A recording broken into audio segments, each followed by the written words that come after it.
All across the world, moving freight by rail is far quicker, cheaper and greener than sending it by road. But in India, it is slow and unpredictable. This is because the same tracks carry both passenger and freight trains, leading to severe congestion and delays on major railway lines. And costs are amongst the highest in the world.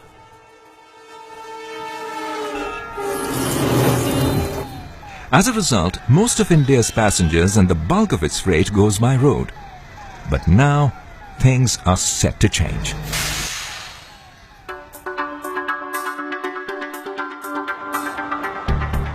The Indian Railways is building 2 world-class rail corridors that will exclusively carry freight across the country. The Eastern Dedicated Freight Corridor will run a distance of almost 2,000 kilometers from Ludhiana in the north to Kolkata in the east.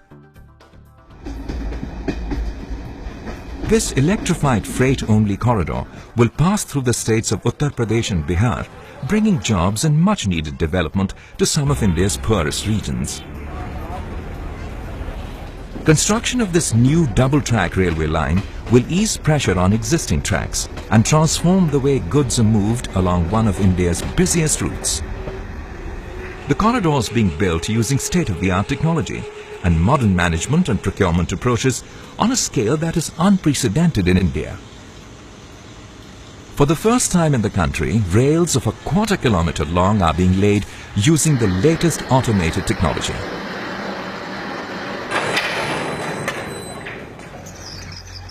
A mechanized system of laying tracks ensures greater accuracy and quality.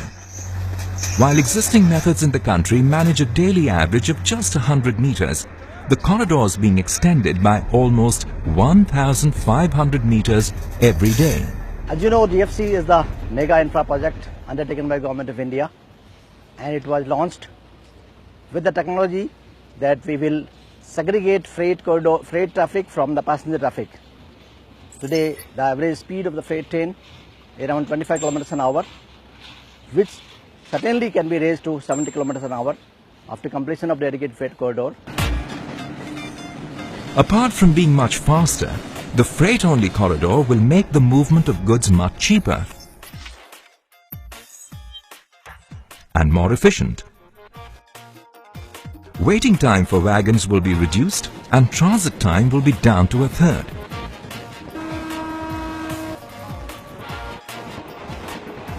Moving freight from road to electrified rail will also consume far less energy and substantially reduce greenhouse gas emissions.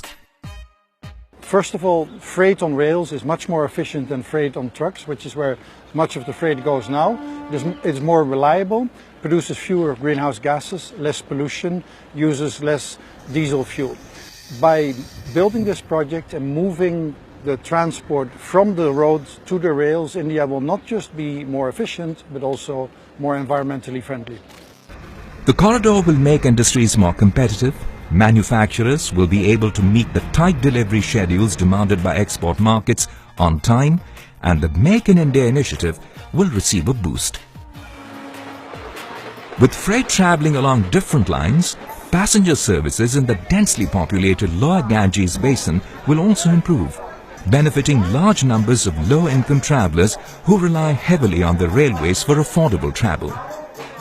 By freeing the trade from the main railway, it will allow people to use the railway more freely as passengers, which will create the possibility for agglomeration, urbanization around this big corridor, which is really important because we know that urbanization drives poverty alleviation in India.